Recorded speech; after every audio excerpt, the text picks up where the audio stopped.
wabarakatuh. Waalaikumsalam warahmatullahi wabarakatuh. Alhamdulillahirabbil alamin. Shalatu wassalamu ala asyrofil anbiya'i wal mursalin wa ala alihi wa sahbihi ajma'in. Asyhadu an la ilaha illallah wa asyhadu anna Muhammadan abduhu wa rasuluh alladzi la nabiyya wa la rasula ba'da. Qala Allah ta'ala a'udzu billahi samii'il 'aliim minasyaitonir rajim. Ya ayyuhalladzina amanu taqullaha haqqa tuqatih wa la tamutunna illa wa antum muslimun. Wa qala aydan rabbi shrah li sadri wa yassir li amri wa hlul 'uqdatam min lisani yafqahu qawli. Wa qala Muhammad sallallahu alaihi wasallam raditu billahi rabban wa bil islami dinan wa bi Muhammadin nabiyyan wa rasula. Wa qala aydan Allahumma inna nas'aluka ilman nafi'an wa rizqan thayyiban wa rizqan wasi'an wa 'amalan mutaqabbalan. Amma ba'du, hadirin hadirat rahimakumullah. Alhamdulillah, segala puji hanya bagi Allah Rabbul Alamin. Shalawat dan salam selalu tercurahkan kepada junjungan kita Nabiullah Muhammad sallallahu alaihi wasallam, kepada keluarga, sahabat, dan kepada para pengikut-pengikutnya.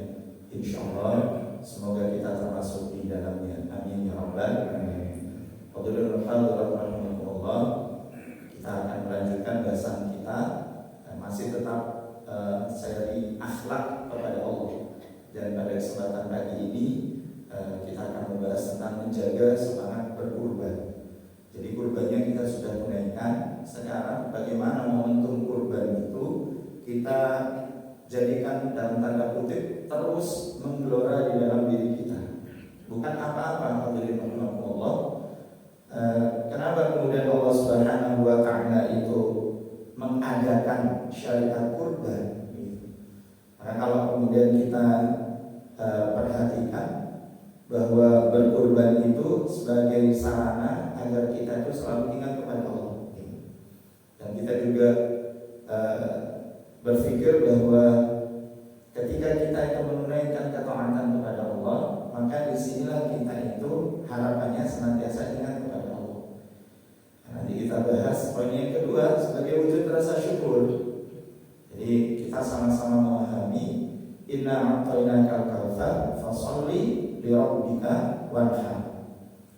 Inna syani'aka wal abtar. Kalau kemudian kita tahu asbabun nuzul ayat ini itu berkaitan dengan dalam tanda kutip bullying yang dilakukan oleh orang-orang kafir Quraisy kepada Rasul sallallahu alaihi wasallam.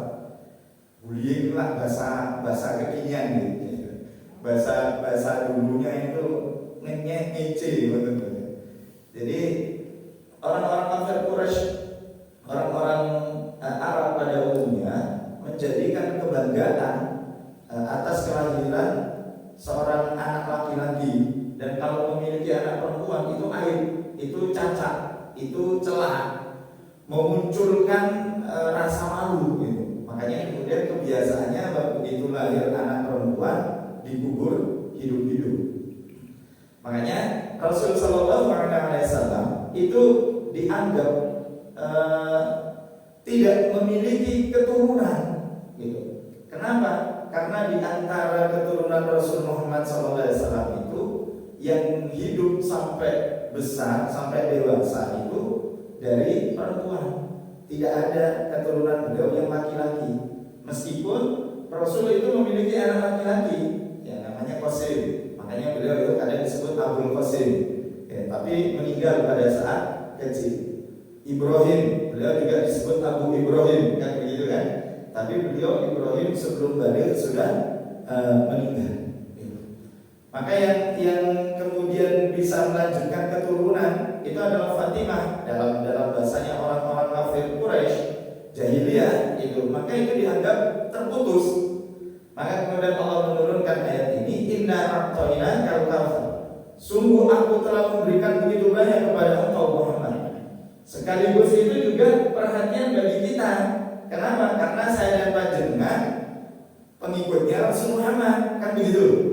Pengikutnya Rasul Muhammad atau yang lain? Jangan sampai gitu.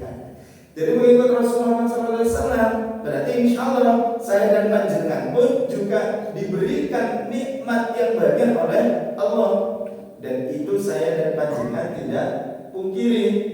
Makanya ketika membaca surat Ar-Rahman, saya dan panjenengan mengulang-ulang fabi ayyi ala'i rabbikuma tukadziban. Ketika Allah memberikan nikmat fabi ayyi ala'i rabbikuma tukadziban, kalau saya dan panjenengan tidak yakin dengan nikmat Allah itu, maka setiap kali membaca nikmat Allah terus kemudian fabi ayyi ala'i rabbikuma tukadziban, pasti kita lewati, ya kan? Ini kayaknya nggak bener, ini wes dilewatin aja ayatnya, pasti begitu. Ini bentuk pengakuan sebenarnya. Saya dan panjenengan itu terpaksa atau tidak terpaksa, kita itu mengakui atau tidak mengakui Allah itu telah memberikan begitu banyak kenikmatan kepada saya dan panjenengan.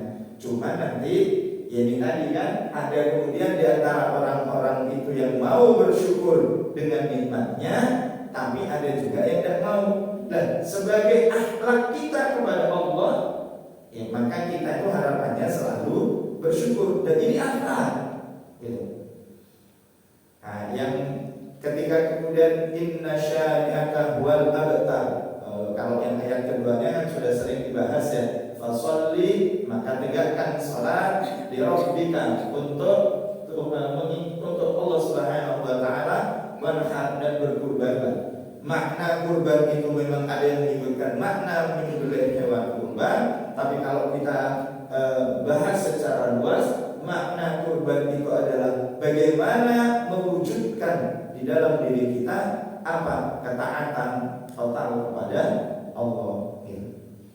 Jadi kalau kemudian saya dan panjenengan itu tidak mau bersyukur, sungguh Allah itu telah memberikan banyak nikmat. Inna syani'aka huwal abtar, bukan engkau Muhammad yang terputus.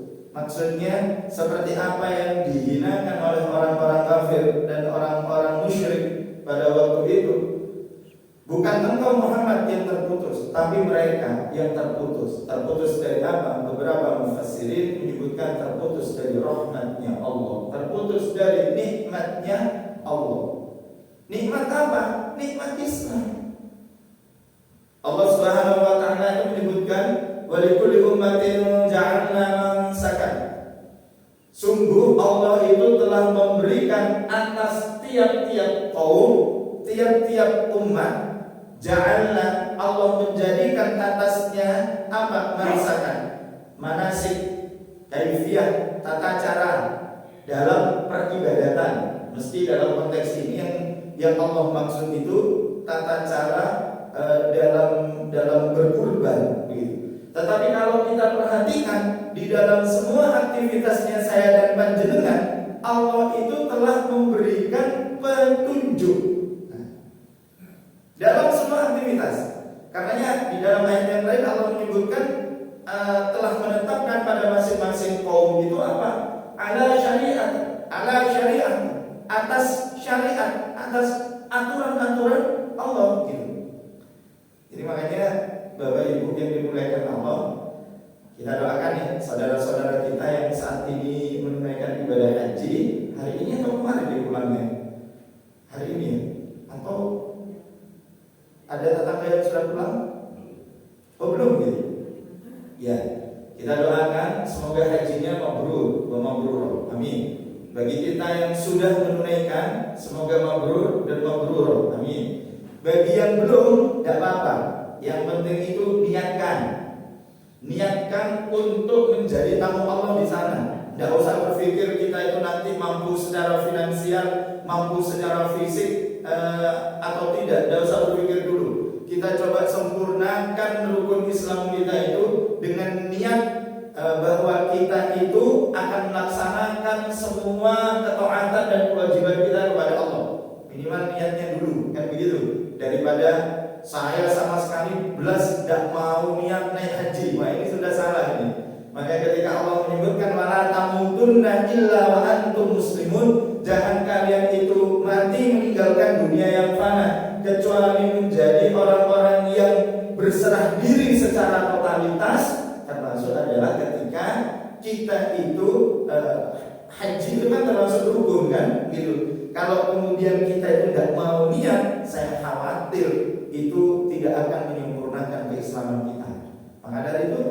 niat. Dan sambil lalu kemudian mungkin nabung, kan begitu kan? Nabung, ya nabung itu udah harus buka rekening dulu kalau memang persyaratannya kalau nggak salah 500.000 ya supaya bisa nabung haji. Tapi kalau dapat porsi haji 25 juta misalnya, belum mampu, tidak apa-apa. Tidak usah berpikir, aduh Pak, saya itu pendapatannya sekian kira-kira. Tidak usah berpikir begitu. Yang maha kaya itu siapa? Allah. Yang maha memampukan kita untuk pergi ke sana itu siapa? Allah. Maka tidak usah berkecil hati gitu. Maka niatkan. Coba kalau kita pikir mabrur itu kan sebenarnya secara sederhananya taat secara totalitas. Jadi maksudnya setelah menunaikan haji itu menjadi lebih taat. Secara sederhana kan begitu. Kalau coba kita hitung-hitungan ya, hitung-hitungan orang Islam di Indonesia, penduduk Indonesia 270 juta, kurang lebih seperti itu. Muslimnya 80 sampai 85%, kurang lebih sekitar berapa? 160-an. Kalau kemudian 25% yang sudah naik haji, kira-kira ya 25%, 160 bagi 4, kurang lebih 40 juta. Kalau misalnya 40 juta orang yang sudah haji itu mabrur, wah dahsyat kan? Kira-kira yang banyak menunaikan haji ini orang yang mampu atau yang tidak mampu dari 40 juta itu? Yang banyak secara finansial, yang mampu kan? Yang dapat undangan dari Raja Salman kan cuma sedikit aja kan? Ya, di antara 40 juta itu kira-kira ya mereka itu memiliki istilahnya kalau bahasa sekarang itu ada amanah untuk mengurusi urusan umat atau tidak. Kalau kita itu berpikir di setiap katakan level orang yang mendapatkan amanah, baik di lingkungan kelurahan, kecamatan, bupati, gubernur dan tingkat negara, hajinya itu mabrur, kira-kira ada nggak pemberitaan ngambil uang tanpa hak? Ada nggak? Tidak ada gitu. Kira-kira ada nggak pemberitaan kemudian tiba-tiba bikin laporan GJ nggak jelas? Ada nggak? Nggak ada. Itu bagi yang mendapatkan amanah itu. Bagi yang pedagang, kira-kira ada nggak pedagang yang kepikiran kalau hajinya mabrur, dia itu akan istilahnya itu curang dalam jual beli? Ada nggak? Oke, kalau kita itu sebagai pembeli misalnya, kira-kira kita curang nggak dalam melakukan aktivitas jual beli ketika kita itu hajinya mabrur? Kalau misalnya kita itu guru misalnya, kira-kira ngajarin sesuatu yang nggak benar atau enggak? Gitu. Loh, sebenarnya kan sederhana. Maka yang belum haji itu syukur, alhamdulillah syukur. Kenapa? Berarti saya boleh dong curang. Loh, berarti kita tidak berharap sholat yang kita lakukan diterima, ya kan? Saum Ramadan yang kita lakukan diterima, tidak berharap begitu. Kenapa? Karena kita masih kepikiran untuk melakukan kejelekan demi kejelekan. Padahal apa? Dari setiap syariat yang Allah berikan atas diri kita, Bapak Ibu yang dimuliakan Allah, agar apa? Liyadhkurusmallahi, agar kita itu selalu ingat kepada Allah gitu.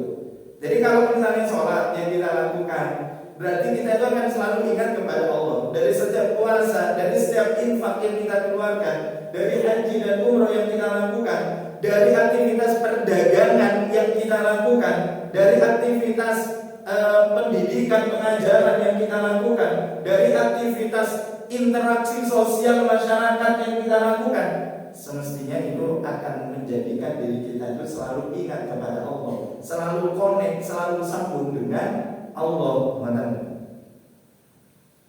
Alhamdulillah, terima kasih banyak takmir Darussalam, saya kebagian daging kurban. Alhamdulillah, semoga berkah. Amin. Tahun ini 6 nih.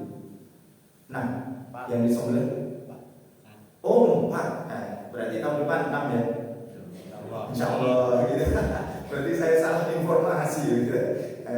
Insya Allah semoga tahun depan gitu. Nah ini kenapa? Fastabiqul khairat, akhirnya ketika kita itu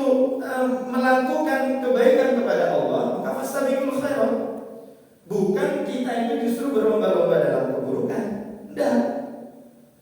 Saya berpikir ketika hewan kemarin itu kena cantengan dan kena sariawan, itu Idul Adha itu tidak lagi semarak begitu.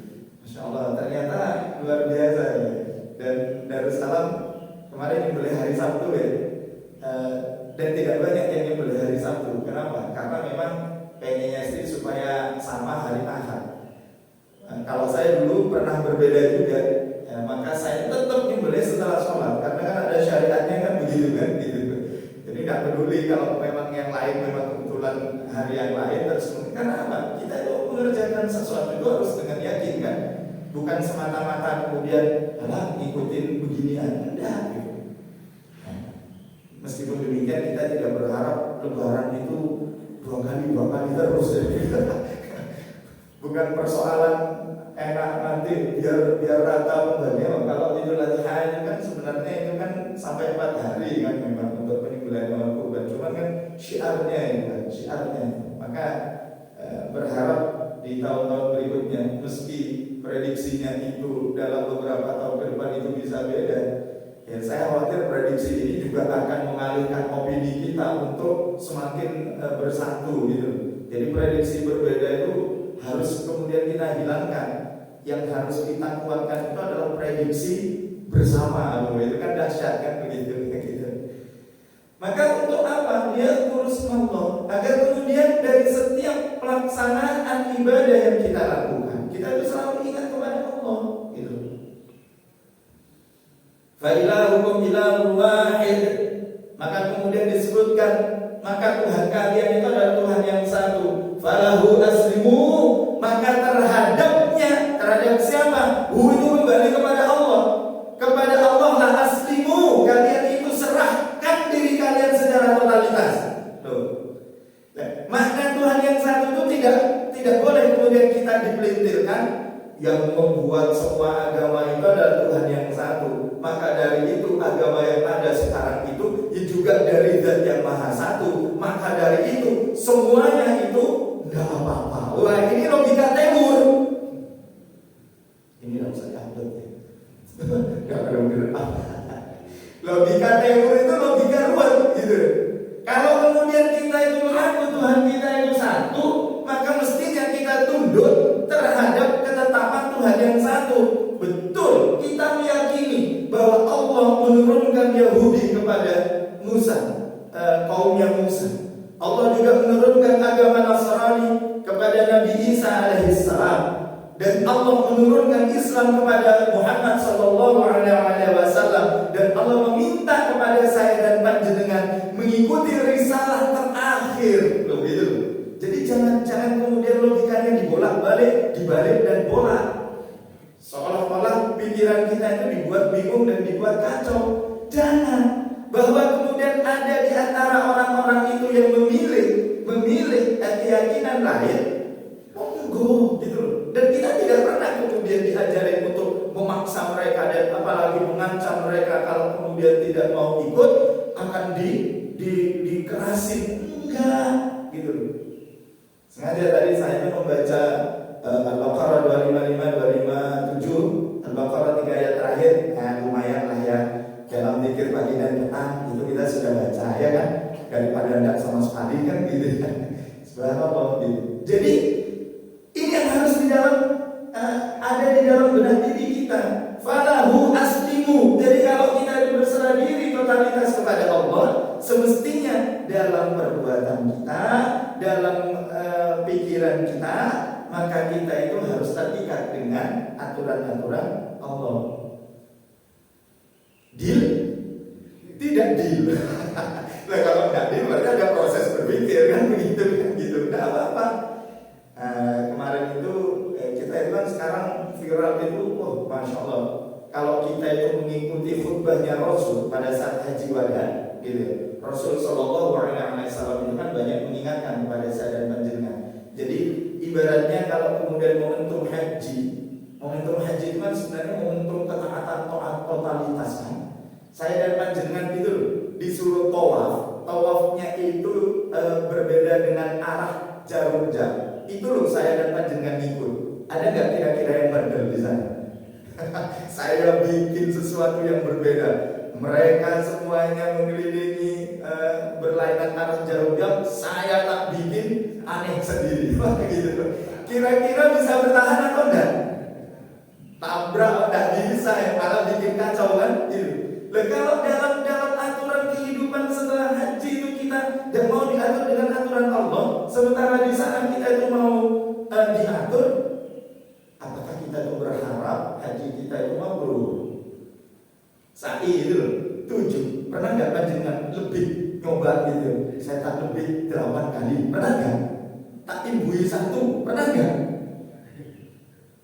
Panjenengan ini suruh wukuf di padang Arafah. Keluar dari wilayah Arafah sudah tidak dianggap wukuf. Kan begitu? Pernah nggak nyoba gitu ya? Nyobalah gitu.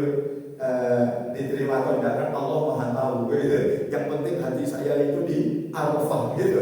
Padahal dirinya itu di luar Arafah. Tidak bisa begitu kan? Sama seperti hati saya sudah sholat meskipun tidak melakukan gerakan gitu. Boleh enggak? Enggak boleh gitu kan. Puasa makan-makan gitu. Kenapa makan-makan? Hati saya yang puasa. Jangan melihat fisik saya gitu kan gitu. Kan ada orang itu kubang warelet ya, mabuk dan teler gitu. Padahal Islam seketika ditanya, kenapa mabuk? Kenapa minum minuman khamr? Jangan melihat fisiknya gitu. Saya minum khamr itu fisik saya, padahal hati saya menolak gitu. Kacau kan kalau cara berpikir begitu. Padahal Islam itu agama yang simple, agama yang logis sesuai dengan fitrah gitu. Maka kemarin kan ketika ada sempat ramai itu kan Holy Weeks gitu ya. Jadi tiap hari Kamis yang bernama Muhammad dan Maryam itu gratis minum khamr. Innalillahi wa inna ilaihi raji'un. Itu kan sebenarnya kan mancing-mancing gitu kan gitu. Mancing-mancing kan gitu. Meskipun sudah diproses kan mestinya ya logika sederhananya kalau yang ditutup itu hanya 1, sementara pabrik yang buat itu didiemin, ya tidak bisa juga, berat juga, ya kan? Hanya penjualnya saja yang ditutup, sementara produksinya didiemin. Kira-kira ada nggak yang berjualan? Masih ada, gitu. Itu kan hanya kasus itu saja kan, gitu. Sama seperti, mohon maaf sekarang yang lagi viral juga itu CFW, apa? Citayam Fashion Week atau Citayam Fashion Street, negara di zebra cross.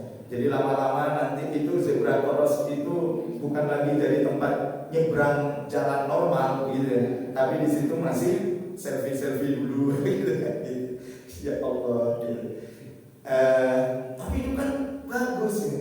Mohon maaf Bapak Ibu, kalau kemudian kita perhatikan itu kan sebenarnya di negeri-negeri, di negeri-negeri Barat, Timur, Asia Timur jauh, katakan seperti itu sudah biasa begitu itu. Artinya kalau kemudian kita melakukan itu sebenarnya CP ini copy paste, copy paste. Kita itu sedang meniru sebuah peradaban gitu. Kita katakan peradaban karena ternyata kan tidak semua baik-baik saja kan. Fashion yang dipakai sopan nomor betul. Saya itu dapat info ternyata di Malang itu juga ada begitu ya. Ada kayu tangan Fashion Street ya. Malam satu kemarin kemana ini ke kayu tangan, ada apa? Ada acara kayu tangan Fashion Street. Innalillahi wa inna ilaihi raji'un gitu.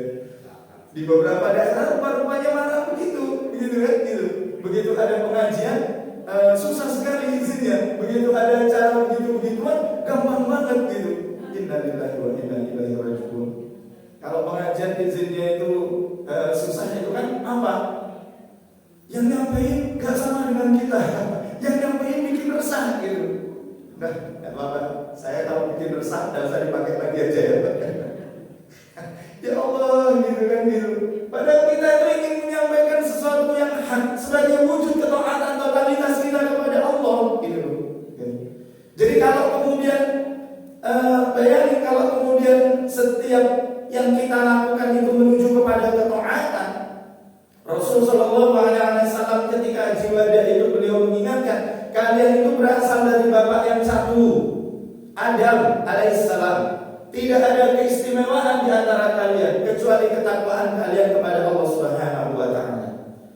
Maka dari itu, yang hadir di tempat ini hendaklah nanti menyampaikan kepada yang tidak hadir. Maksudnya ini ada tanggung jawab saya dan panjenengan itu apa, Bapak Ibu? Tabligh, menyampaikan. Tentu sesuai dengan kemampuan kita.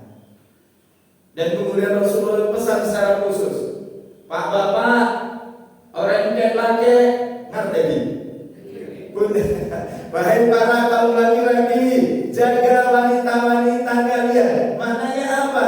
Jaga wanita-wanita itu, istri-istri dan anak-anak perempuan kalian. Kenapa? Allah telah memberikan amanah kepada kalian dan telah mengambil amanah itu dari walinya. Maka jaga mereka dengan sebaik-baiknya. Bapak-bapak, jaga ibu-ibu itu wangel membuatan lumayan. Bukan apa-apa. Mohon maaf, wanita itu sebelum Islam datang, pangapunten itu dihinakan, direndahkan martabatnya. Jadi maka bergembiralah, berbahagialah para wanita. Ketika Islam itu datang, panjenengan itu dimuliakan dan ditinggikan derajatnya. Sebelum Islam datang, wanita itu tidak lebih dari sekedar urusan pemuas syahwat. Tamu yang datang di tempat-tempat hiburan malam, gitu kan. Terus menunjukkan tari-tarian, tampilan-tampilan dengan apa? Gemerincing di kaki, kerincing. Itu kan istilahnya kan narik perhatian, kan begitu kan. Sebelum Islam datang tuh begitu. Islam datang, dihilangkan itu semua, diangkat kehormatannya, ditinggikan derajatnya, tutup auratnya supaya kemudian menjaga kehormatan. Nah, yang mau pakai kerudung nggak usah di tempat ini, silahkan pergi sana ke Timur Tengah. Begitu kan? Innalillahi. Sementara di Timur Tengah sekarang juga sudah buka-bukaan juga. Ya Allah, ya Allah. Ini fitnahnya luar biasa. Maka ada makalah ya kan, kalau wanita di satu negeri itu baik, maka negeri itu baik. Kalau wanitanya itu buruk, maka negeri itu buruk. Kan begitu. Nah sekarang yang banyak tampil di Citayam Fashion Street itu Kodewo mana? Kodewo kemana? Kodewo. Kira-kira kalau Kodewo itu bajunya sopan, kira-kira ada yang melihat nomor boten? Makanya kalau beliau belas orang sopan. Loh, kota dulu tak berita-berita. Beritanya kan seperti itu, ya Allah. Masya Allah gitu. Ini kan fitnah luar biasa kan? Fitnah luar biasa. Maka kalau kemudian dulu nggih, banyak pesannya Rasul. Kita pending dulu haji itu paling ditakuti oleh company, oleh Belanda. Kenapa? Karena ternyata ketika rakyat Indonesia yang pergi menunaikan haji itu kan berat ya. Saya pernah diceritakan guru saya dulu. Kalau dulu naik haji itu 6 bulan Pak perjalanannya, naik kapal itu 6 bulan. Jadi haji PP itu setahun. Jadi haji PP itu setahun dan bisa lebih. Kenapa? Karena dimanfaatkan untuk belajar sekalian di sana. Gitu. Makanya ketika orang-orang Indonesia itu waktu zaman Belanda mau pergi haji, pulangnya orang-orang Belanda itu takut. Kenapa? Karena banyak di antara mereka itu yang menjadi hamil haji militan maksudnya, bukan hamil buntiko dan hamil haji militan. Maksudnya militannya apa? Kekuatan dan ghirah semangat Islamnya itu bertambah, dan itu yang kemudian dianggap menjadi provokasi terhadap rakyat Indonesia untuk melawan penjajahan Belanda. Makanya Belanda itu mempersulit. Maka kalau sekarang ibadah haji itu dipersulit berarti sama seperti, bukan saya yang ngomong ya. Itu panjenengan sendiri yang bicara. Ya Allah gitu. Jadi Masya Allah gitu. Jadi mereka itu takut betul. Maka kita lihat itu Pangeran Diponegoro memunculkan perlawanan di Jawa Tengah. Padri Imam Bonjol, ya kan? Antasari di Jawa Tengah dan sekitarnya. Itu apa? Karena mereka tahu penjajah datang itu bukan hanya sekedar ingin merampas hak kekayaan negeri ini, dan juga bukan hanya sekedar ingin menjadi tuan di negeri ini, tapi mereka membawa misi. Membawa misi apa? Membawa misi akidah di luar Islam. Loh, kalau mestinya haji kekinian gitu ya, kan tidak ada lagi penjajahan secara fisik gitu kan. Tapi kita harus akui bahwa kita itu sedang dijajah secara pemikiran, secara budaya.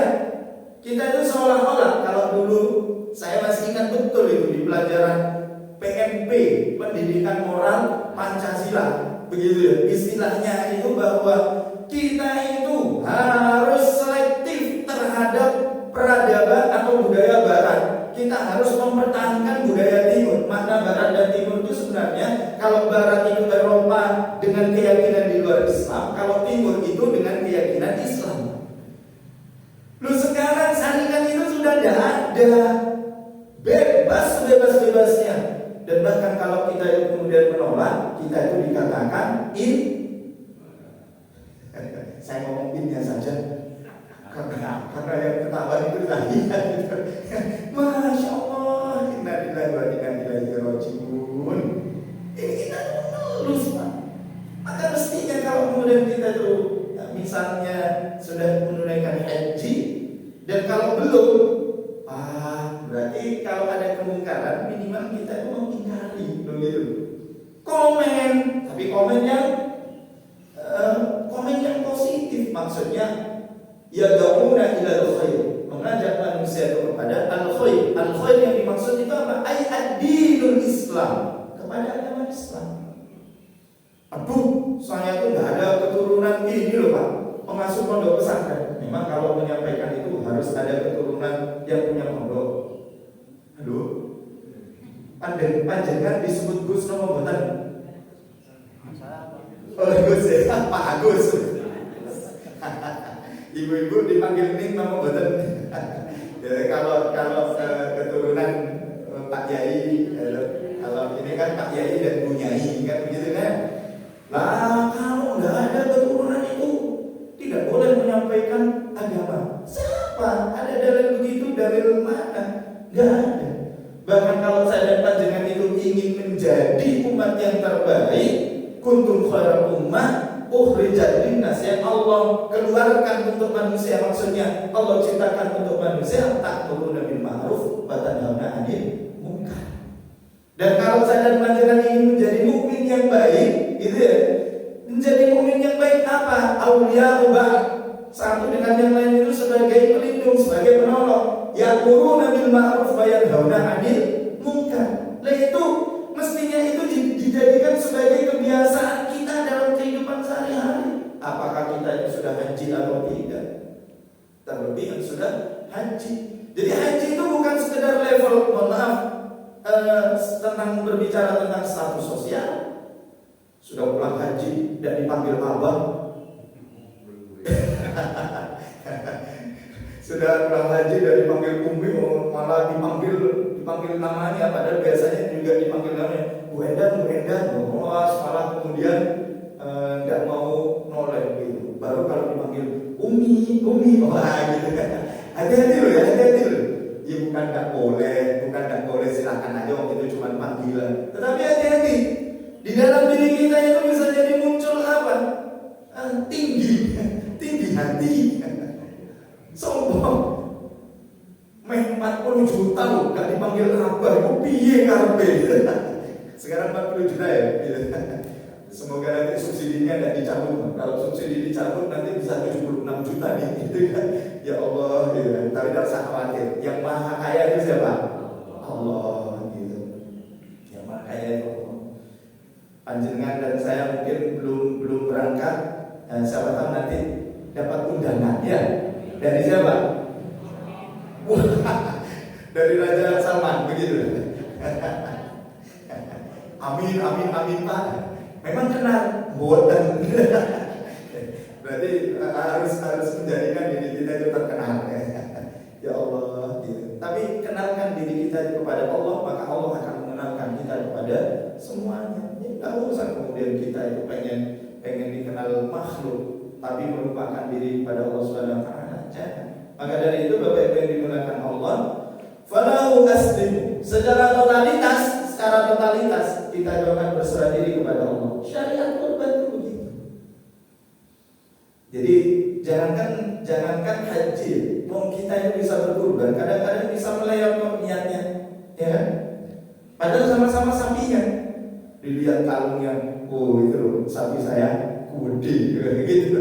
Sementara satunya cuili, wah lebih gede, maka yang lebih gede itu lebih baik. Darussalam takmir dan mengakomodasi saran saya kemarin, nyembelih unta.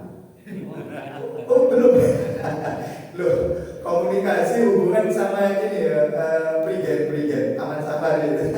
Di sana kan ada unta. Oh sekali itu ada unta, udah dahsyat ya gitu. Darussalam bersiap menerima kurban unta. Coba nanti komunikasi gitu. Tahun depan. Masya Allah. Nah, inilah Bapak Ibu yang dimuliakan Allah. Di dalam aktivitas peribadatan yang kita lakukan, harapannya kita itu kenapa harus selalu ingat kepada Allah Subhanahu wa taala agar kemudian tidak melenceng gitu. Dan berhati-hatilah. Mohon maaf, kenapa? Pekan depan itu kita itu sudah berganti tahun, ya kan? Pekan depan itu kan sudah kita tahun baru Hijriah, ya kan? Itu artinya apa? Usianya saya dan panjenengan bertambah. Usianya bertambah. Misalnya dari 40 menjadi 41. Kan begitu kan? Waktunya di dunia yang semakin berkurang. Sepakat? Bahwa waktu kita di dunia itu semakin sempit, sepakat? Kalau begitu apa yang harus kita lakukan? Halo? Badiru bil a'mal, bersegera dengan kebaikan-kebaikan. Mohon maaf nih, sudah tidak lama lagi Pak kita itu. Tidak lama lagi itu karena kita mengikuti sifat penciptaan dunia. Dunia itu fana. Panjenengan masih pengen tak nambah separuh lagi dari usia sekarang? Halo? Masih pengen? Misalnya ada di antara panjenengan yang sekarang 60 pengen mohon kepada Allah sampai 120, pengen? Wis kosel banget. Kalau disuruh milih itu lama di dunia apa? Hidup di dunia lama atau hidup di akhirat yang lama? Suruh milih mana? Tergantung akhiratnya yang mana gitu. Surga mau masuk kan dengan situ pikiran mau ke neraka dulu. Ada kan gitu. Sudah kita itu nikmati di surga nantinya. Tidak apa-apa di dunia ini kita sebentar lagi gitu ya. Tapi saya itu belum dipanggil oleh Allah Pak ke Baitullah. Ya tidak apa-apa. Kalau memang keburu dipanggil Allah ke Rahmatullah kan tidak apa-apa. Panggilan itu kan dua kan, Baitullah ke Rahmatullah. Panjenengan milih yang mana? Baitullah dulu. Yang sudah haji tetap aja Pak ke Baitullah dulu. Tidak mau ke Rahmatullah dulu. Loh, tidak mau pada akhirnya kita itu masih akan melewati, akan menjemput. Kemarin itu saya sempat lihat ambilan di media itu mati suri Pak. Mati suri itu kemudian dia itu cerita ceng-ceng, katanya ketemu dengan makhluk begini dan begitu. Lalu kayak gitu kok dipercaya itu piye kabeh. Pangapunten ya. Sekarang ini banyak yang menjauhkan saya dan panjenengan itu dari ketaatan secara totalitas kepada Allah Subhanahu wa taala. Saya kemarin kebetulan ruqyah gitu. Saya tanya, Pangapunten, beliau ketika hidup ada pegangan apa mboten? Maksudnya jimat. Iya, saya ingat ada cincin, ada keris gitu kan. Dan biasanya kalau hal-hal begitu mau haram, mau surah itu dikultuskan, ya, dicuci, dimandikan, direndam, begitu kan. Dan terus barang-barangnya kemana? Sudah saya buang, alhamdulillah. Begitu. Untuk apa? Itu supaya kebal. Supaya apa? Supaya kuat gitu. Benar juga, mau mati tidak mati-mati ya, masih kuat berarti. Saya malah berpikir begini, kalau ada opini di tengah-tengah masyarakat, itu gara-gara punya pegangan begini, memang malaikat maut itu kalah dengan yang begituan, gitu kan? Tidak ada, tetapi bahwa kemudian kita ambil hikmah bahwa jangan sampai kemudian susah nazarnya kita itu, karena nazar itu sakit, Pak. Mohon maaf saya belum pengalaman. Ini saya baca aja dari hadis gitu. Pengalaman kira-kira saya ngomong di sini panjenengan tetap dengerin dong boten. Masya Allah gitu. Nah, istilahnya apa? Keyakinan kita kepada Allah harus kuat. Nah, dunia itu kan memang ada perhiasan yang bisa melupakan diri kita, gitu. Seolah-olah kita itu kaya terus, gitu ya. Seolah-olah kita itu kemudian sehat terus, seolah-olah kemudian kita itu pengen diakui eksistensinya terus. Itu adalah bagian dari godaan-godaan kehidupan dunia. Tapi apakah bisa? Tidak. Kenapa? Dunia itu pasti akan berubah. Maka kalau saya dan panjenengan itu sedang diberi harta oleh Allah Subhanahu wa taala, manfaatkan harta itu untuk kebaikan kita di akhirat. Kalau saya dan panjenengan itu pengen muda terus, nggak bisa, mohon maaf, gitu.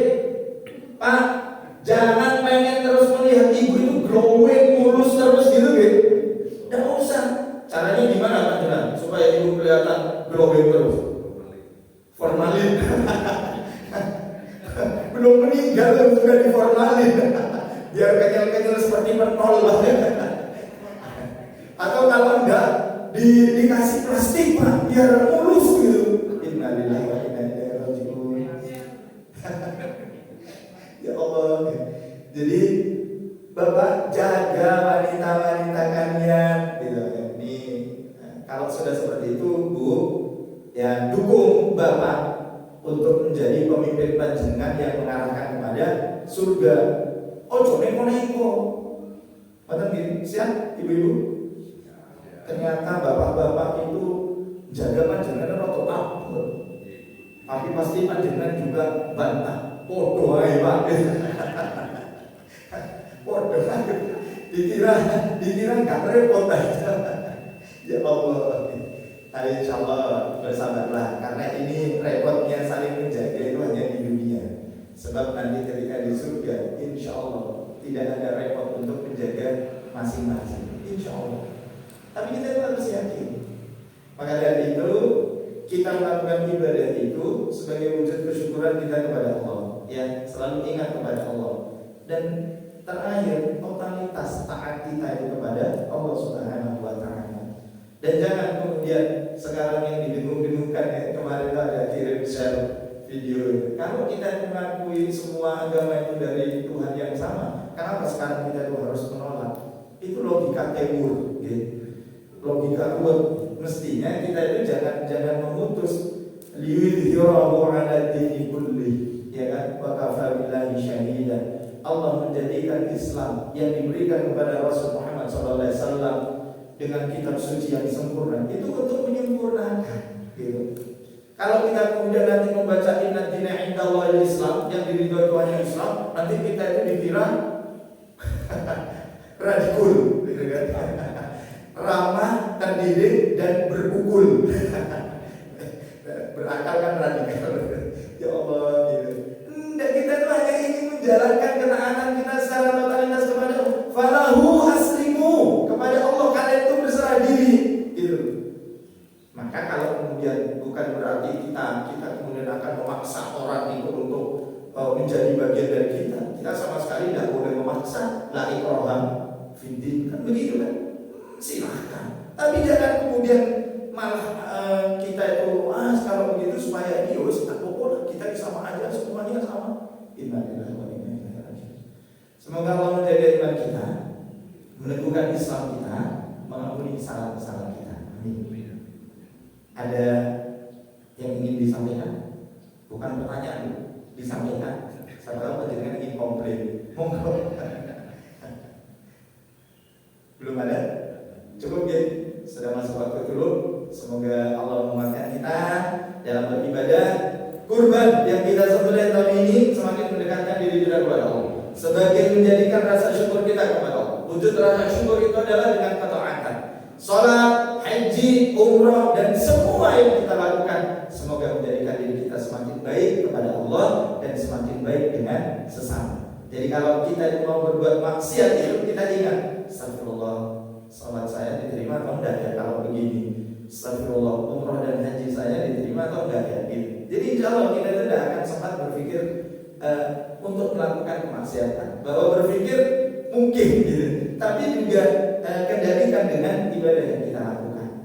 Semoga Allah memberikan kebaikan dan menerima ibadah kita semua. Amin ya rabbal alamin. Subhanallahumma bihamdika asyhadu an la ilaha illa anta astaghfiruka wa atubu ilaik. Mohon maaf lahir dan batin. Assalamualaikum warahmatullahi wabarakatuh. Waalaikumsalam.